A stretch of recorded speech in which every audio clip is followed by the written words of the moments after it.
Welcome back to the My Pro Golfer channel. Today we're taking you on our next episode of Take Me to the Tour as we discuss the steps we're taking to make it on a televised tournament and take you along with us so that you can do the similar things that we're doing if you're trying to become a scratch golfer.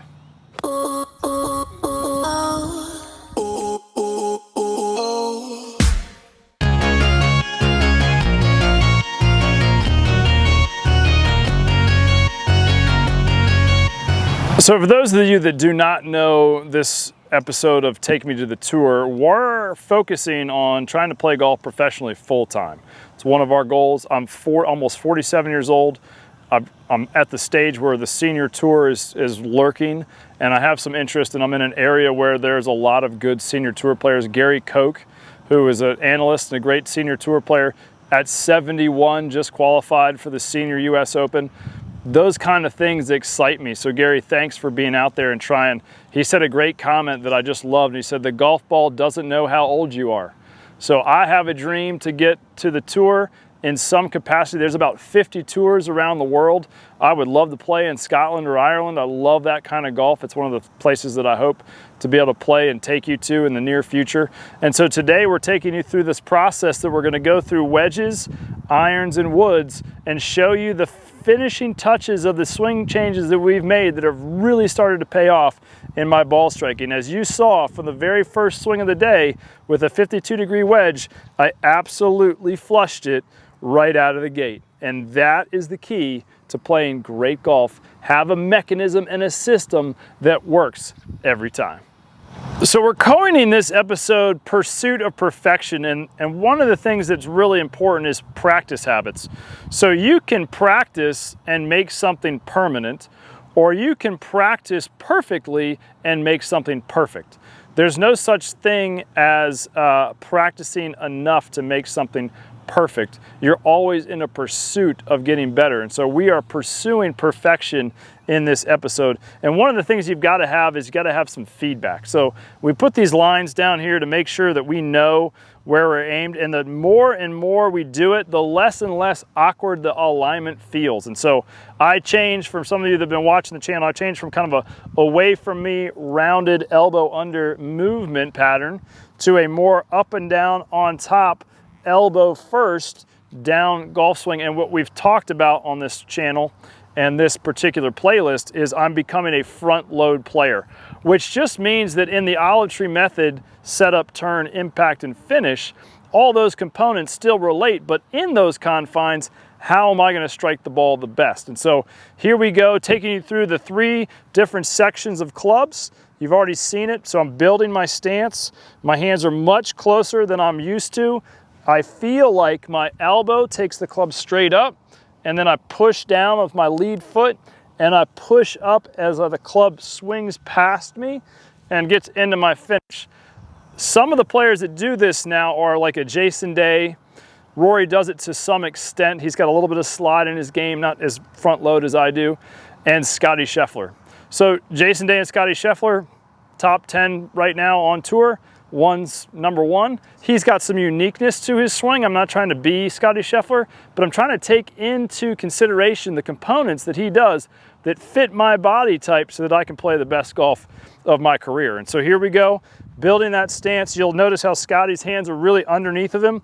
I was kind of out here, kind of Adam Scott, more of a rounded player. I'm now becoming more steep. It's helping my compression. You can see that my feet are really lined up to the target line. I'm noticing that that blue flag is right off my left shoulder. And so the elbow is going to be the go up first. The body weight's going to go forward. I'm going to push down as I throw on top, trying to get this elbow away from me and then let those arms just extend down. You can see how the toe starts to come up. It's going to create sort of a natural fade that I have found, which I really enjoy playing.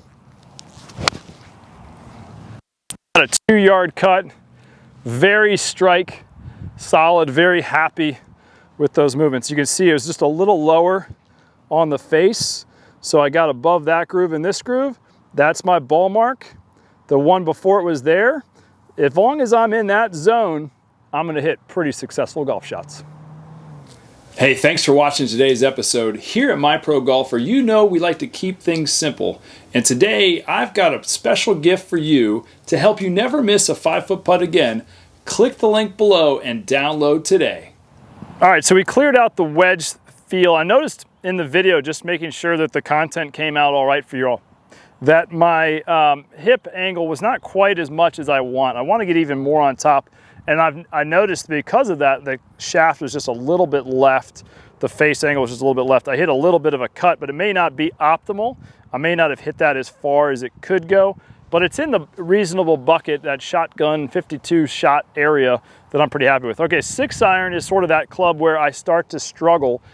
Partly, if you paid attention to the channel, that the shafts are not quite great for me, but I'm not gonna put any money in and investing in that yet. I'm just gonna play with what I've got and then kind of use this year to sort of really focus on the movement patterns and the body, and then build my swing into next season as I move forward in this Take Me to the Tour process in the pursuit of perfection. So same issue. I'm gonna get the hands more under than normal, my rear end more up, just like I saw in there, a little softer in the knees.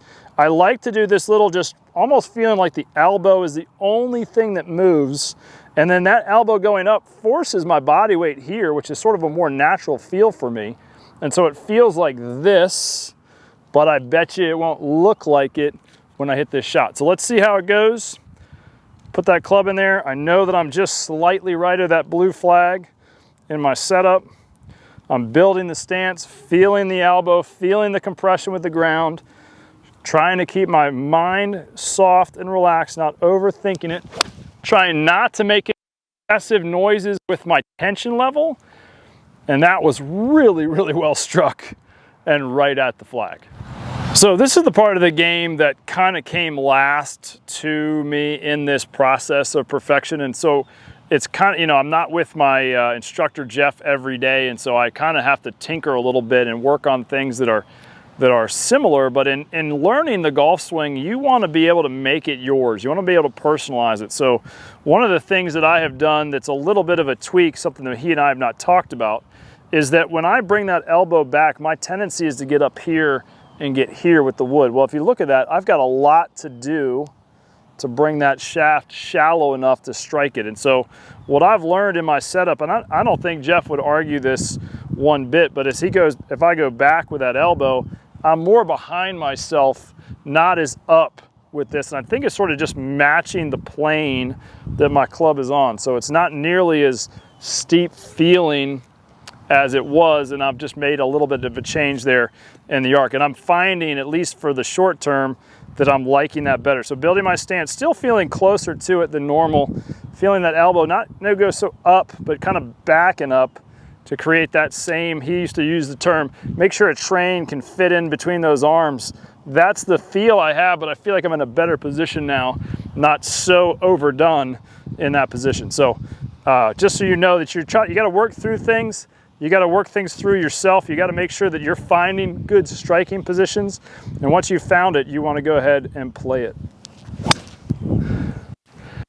And so that's beautiful high cut, a little bit of trap, plenty of distance. Really excited about this particular club getting much more successful on the golf course. Hey, just want to remind you to not forget on getting your free gift below on how to never miss a 5-foot putt.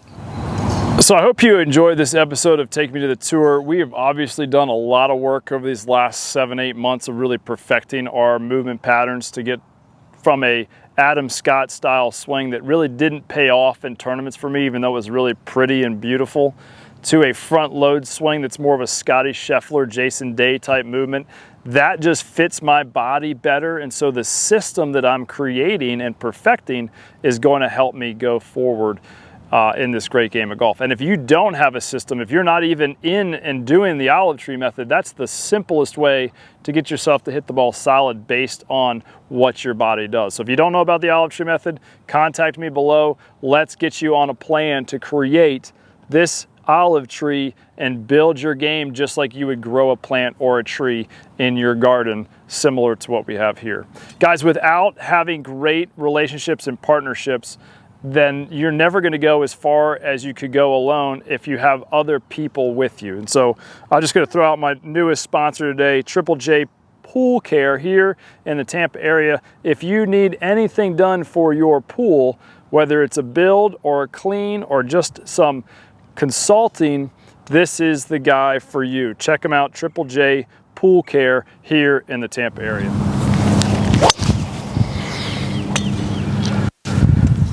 As you might imagine, this has been one of the favorite Take Me to the Tour episodes because I struck every single golf ball that I've done for you today extremely well, which means this system that I'm perfecting on this pursuit of perfection is working, and I'm excited to take it out and play in my first event here in July up in Virginia, and then I've got another event in August, and I'll keep you guys posted.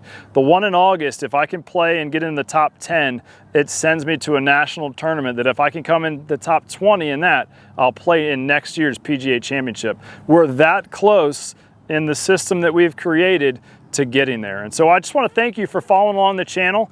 If you like it, like it. If you like it, subscribe. We'll see you next Thursday at 6 a.m.